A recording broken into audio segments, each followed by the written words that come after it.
Hola, hola, Dios los bendiga. Por aquí nuevamente su amiga y hermana en Cristo, Linter Albeck Delgado. Quiero invitarlos a suscribirse a mi canal, aquellas personas que no lo han hecho, y aquellos que ya están suscritos, pues muchísimas gracias por apoyarme. Saben que cada tema que se monta en este canal es para edificación, y todo lo que edifique nuestro espíritu, alma y cuerpo, pues bienvenido sea. Amén.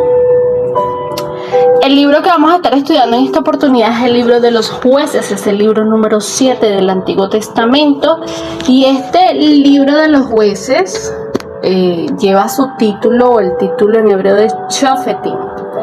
La Biblia de los 70 lo traduce a Kritai, que es el libro de los Jueces, y en la Vulgata Latina se le conoce como Liber Judicum, el libro de los Jueces. Este libro el autor es desconocido. El año más o menos en el que se escribe es en el año 1043 a.C. Recuerden que ya yo les he explicado esto. Los años antes de Cristo iban en ascendencia, 1 hasta 0, y en Cristo vienen en ascendencia 1, 2, 3 hasta el 2024 que estamos hoy. El lenguaje que se utiliza para este texto es hebreo. Las palabras claves que vamos a conseguir una vez comencemos a darle lectura a este libro es: clamaron, liberaron, hicieron lo malo, juzgó el Espíritu del Señor. El tema central de este libro es: Dios es paciente y siempre está dispuesto a extender su gracia y su misericordia a su pueblo. Y este tema central, voy a hacer una breve pausa en este momento, porque dice Dios es paciente. El tema central de este libro es la paciencia que Dios tiene y que está dispuesto a extender su gracia y su misericordia a su pueblo. Bendito sea el nombre del Señor, amén. ¿No les parece que hasta nuestros días Dios es paciente para con toda la humanidad? Y que Dios sigue extendiendo su gracia y su misericordia, esperando que vosotros lleguéis al arrepentimiento y a la salvación, que es el plan y el propósito original del Señor para con todas las personas que le buscan. Amén. Vemos que el escritor, el autor de este libro, quería hacer una exhibición claramente de lo que era la conducta de los israelitas. ¿Para quién? Para con los cananeos que habían quedado en la tierra después de la muerte de Josué. En el libro de Josué nos dimos cuenta, ellos entran a la tierra prometida de manos de Josué. Ya Moisés había partido, quien era el líder que los había sacado de la esclavitud y los había guiado por el desierto. Josué es el que los introduce en la tierra prometida, la tierra que Dios le había prometido a Abraham, Isaac y Jacob, que era la tierra de Canaán. Y en este libro se hace referencia a esto. Luego describe de un modo general lo que era la actitud del pueblo de Israel para con el Señor nuestro Dios, y la del Señor para con su pueblo durante el tiempo de los jueces. Este tiempo, más o menos unos 350 años desde la muerte de Josué hasta la muerte de Sansón. Entre esos jueces tenemos lo que son los jueces menores y los jueces mayores, y entre los jueces menores tenemos a Tola, a Yair, a Ibsam, a Elón y a Abdón, y entre los jueces mayores tenemos o contamos a Otoniel, a Ot, a Débora, a Gedeón, Jefté y Sansón. Bendito sea el nombre del Señor, porque después comienza lo que es el periodo de Samuel y de Saúl, David, todos estos personajes que más adelante vamos a estar estudiando. Vemos la representación de este periodo como una alternación constante de humillación por medio de la opresión hostil, cuando la nación de Israel se apartaba de Dios, y la liberación del poder de sus enemigos por medio de los jueces que Dios levantaba y los dotaba con el poder del Espíritu Santo siempre que el pueblo regresara con el Señor. Y aquí nos damos cuenta que cuando nos alejamos de Dios y comenzamos a hacer las cosas de nuestra forma, de nuestra manera, cosas que no nos benefician en nada, porque a veces nosotros creemos ser más sabios que Dios y que nuestra opinión es la más importante, y quién es Dios, y Dios, para muchos Dios no existe, los ateos, los gnósticos, etcétera. Pero para los que creemos que Dios sí existe, aún queremos hacer las cosas lejos de lo que Dios ha determinado y nos va muy mal. Entonces venimos a Dios con las tablas en la cabeza: Señor, ayúdanos, repara esto que hicimos. Pues el pueblo de Israel estaba así. Se alejaba del Señor, hacía las cosas a su conveniencia, sabiendo que Dios ya había determinado cómo hacerlas, porque Él nos ama y sabe que es lo beneficioso para nosotros. No hay nada que Dios haga que no sea beneficioso para nosotros, que los que salgamos beneficiados con eso es o seamos nosotros. Pero esta gente hacía todo lo contrario a lo que Dios le decía, porque ellos querían llevarle la contraria al Señor y les iba como en feria. Entonces venían donde el Señor, se arrepentían: Señor, es verdad, lo que tú nos dijiste es así, queremos, ayúdanos. Y así somos nosotros: Señor, yo torcí esto, ayúdalo a enderezarlo, pero ¿a costa de qué? Del dolor que tenemos que pasar por pagar la factura cara de alejarnos del Señor. Entonces también vamos a encontrar aquí palabras como que hicieron pues lo malo, los hijos de Israel hicieron lo malo delante de los ojos de Jehová. Y también va a encontrar frases como que y volvieron los hijos de Israel a hacer lo malo, se reunieron para hacer lo malo. Y usted se va a dar cuenta, bueno, pues esta gente era tremenda, y a veces somos nosotros. Si hicieran un análisis de nuestra vida y hizo lo malo delante de los ojos de Dios, y aquí volvió a hacer lo malo delante de los ojos de Dios, y volvió a hacer lo malo delante de los ojos de Dios. Lo que pasa es que a nosotros no se nos ha escrito un libro, pero seguramente nosotros también tuviéramos una conducta como las de estas personas, que aún sabiendo, porque muchos quizás no conocen al Señor como es debido, pero hay unos que sabiendo lo bueno y lo malo, así pues estaríamos aquí. Nos damos cuenta de la opresión por el rey de Mesopotamia, la opresión del rey moabita, la subyugación de Israel por el rey cananeo, la opresión por los madianitas y la liberación de los enemigos por medio de un juez llamado Gedeón, quien Dios lo usó para libertar a Israel, la entrega de los israelitas al poder de los amonitas y los filisteos, la opresión de los filisteos, que la vemos en el relato también de Sansón. Y a esto se añaden dos apéndices que habla de la adoración de imágenes por los de Efraín y la transportación de dicha adoración por los danitas a Lais de Dan. Fíjense que ya aquí también el Señor estaba condenando la idolatría. Idolatrar, quitarle el lugar a Dios que se merece y darle el lugar que le corresponde a Dios a otra persona, sea una persona que esté muerta, que esté viva, a una cosa, un objeto, pero que usted le ha dado el lugar que le corresponde absolutamente a Dios. La infame conducta de los habitantes. También vemos la manera más impactante de la relación que mantienen entre sí las tres partes. Esta introducción describe la base sobre las que se fundaban los hechos de los jueces, y en estos apéndices se provee evidencia confirmatoria del espíritu de la época conforme se manifestaban esos hechos. Como les digo, era y volvió a hacer lo malo, hizo lo malo y volvió a hacer lo malo. Todo el libro, sin embargo, podemos ver que está inundado y gobernado por la idea distintiva expresada en la introducción, de que el Señor deja todavía en la tierra a los cananeos, que no habían sido exterminados por Josué, para demostrar a Israel por medio de ellos si obedecerían sus mandamientos, y que Él castigaría y enjuiciaría a su pueblo por medio de ellos a causa de su desobediencia e idolatría. Pero ¿qué hacía este pueblo? Cuando reconocían la mano castigadora, se volvían al Señor. e imploraban por su vida. Yo cuando empecé a leer por primera vez, hace muchísimos años atrás, este libro, yo decía, Dios mío, porque usted cuando lo lee, usted va a encontrar unas cosas ahí y usted dice, pero ¿por qué este libro claro, nuevo creyente, empezando a leer la Biblia, usted dice, pero ¿por qué están escritas estas cosas? Que no le veo pies ni cabeza, pero ¿por qué?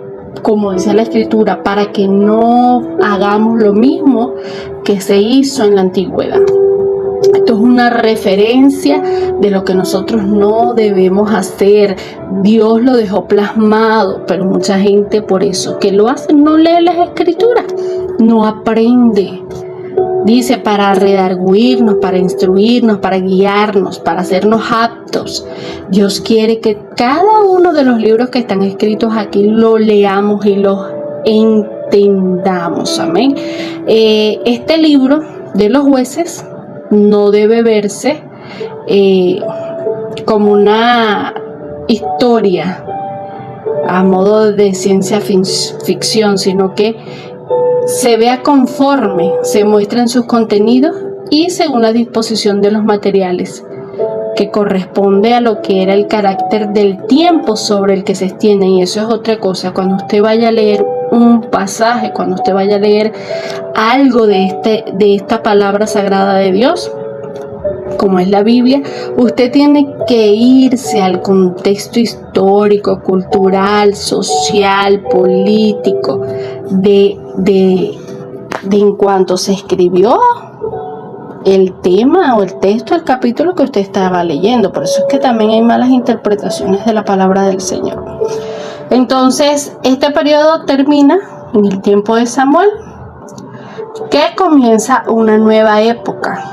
Termina la época de los jueces y comienza un periodo transitorio, el tiempo que debía esperarse o había sido presentada por Dios como soledad para familiarizarse con la constitución teocrática, que es el mandato que Dios tenía, gobierno de Dios, que le había sido dada a ellos por la ley mosaica y por medio de los poderes y dones peculiares conferidos por Dios sobre ella para adquirir para sí aquella independencia y aquel firme asentamiento en Canaán.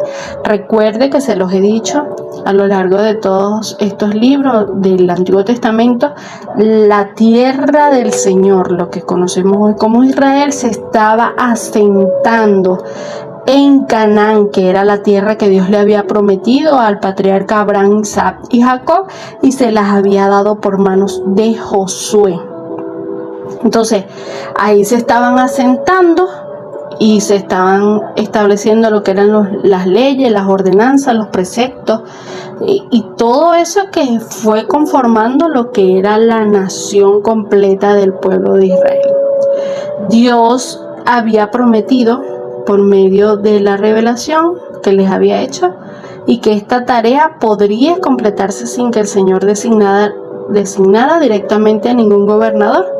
Lo primero que debían hacer los israelitas que era desarraigar todo lo que quedaba en la tierra para que no solo se establecieran en la posesión de ella sin restricciones ni disputas, sino que disfrutaran su producto también, y para evitar el peligro que los amenazaba por parte de esas tribus, que era lo que Dios le había dicho por medio de Moisés también, que era la inmoralidad y todo lo que era la idolatría que esas naciones permitían.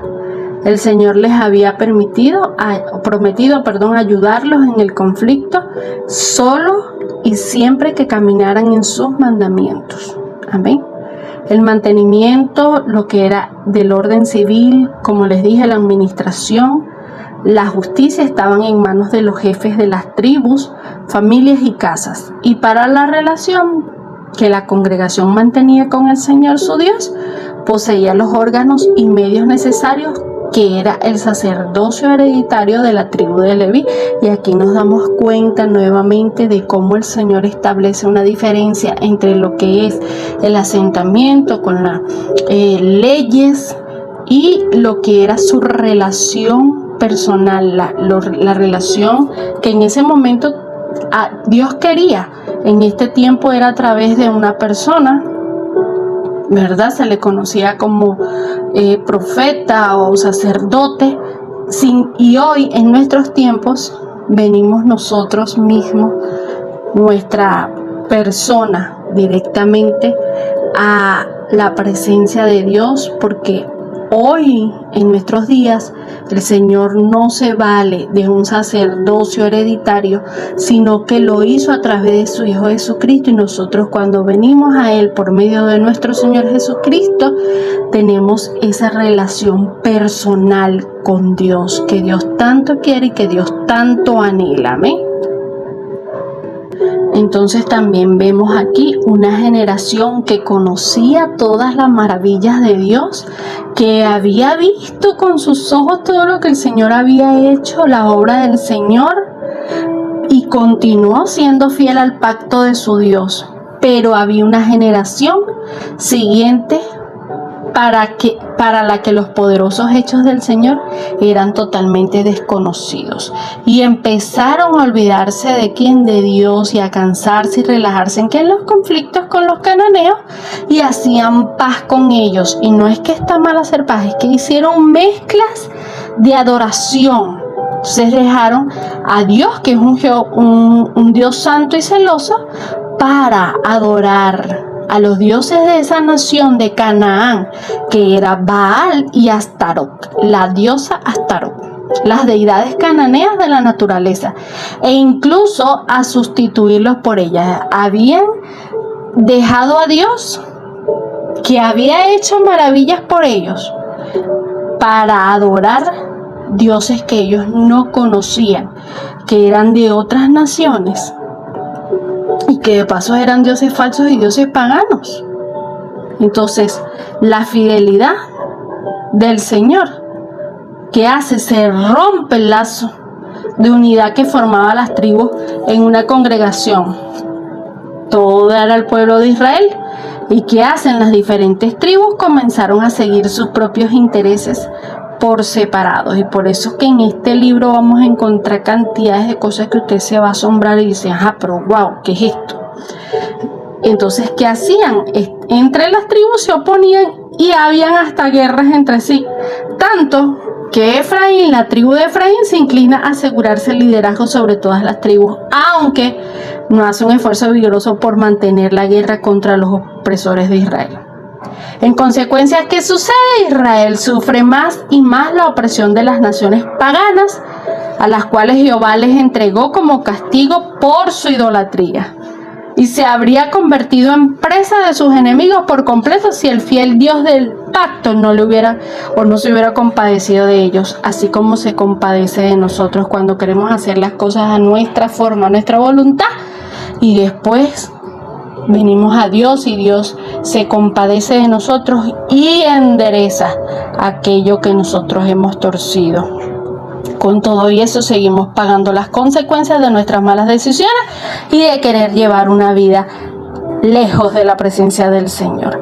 En aquellos jueces por los cuales recibe su nombre este libro. Y quiero aclarar algo sobre los jueces. Dice que eran 12, más bien 13, por cuanto Débora la profetisa también juzgó a Israel. Pero solo se nombran, ¿verdad?, Otoniel, Ahod, Sangar, Débora y Barak, Gedeón, Jefté y Sansón, Atola, Yair, Ibsán, Elón y Abdón. Y el relato de los hechos heroicos o hechos de estos jueces no había sido transmitido en el tiempo en que fue escrito en nuestro presente libro, así como lo tenemos hoy en día. Simplemente se hallan en el hecho de que estos jueces no se involucraron en guerras ni vencieron enemigos.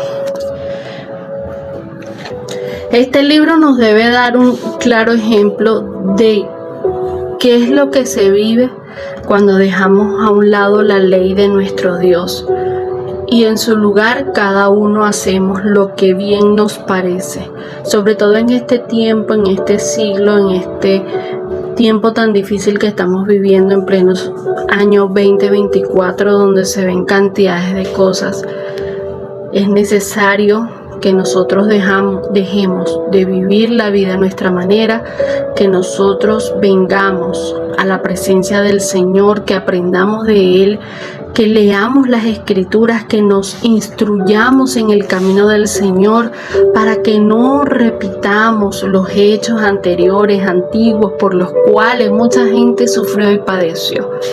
La estructura de este libro, se divide en 3 secciones. Describe lo que es las dificultades crecientes de Israel en sus batallas, seguida tras la apostasía luego de la muerte de José, y registra una apostasía seguida por presiones externas. Luego culmina con un arrepentimiento nacional en el capítulo 17 y se nos narra un periodo de idolatría y declive moral. Otra vez usted va a encontrar en este libro una constante caída del pueblo haciendo lo malo delante de los ojos de Dios. Es necesario que te vuelvas a Dios, es necesario que busques a Dios en espíritu y en verdad. Es necesario que tu vida la simientes y la fundamentes en las bendiciones que tiene Dios, en las leyes, en sus preceptos, que son beneficiosos totalmente para ti. Para mí no es fastidioso repetir las mismas cosas, y para ustedes es provechoso. Es necesario que usted hoy decida instruirse en el camino del Señor para no cometer los errores por los cuales nuestros antepasados y muchos de nuestros presentes están pagando unas consecuencias terribles al estar alejados de la presencia del Señor. Que Dios te bendiga.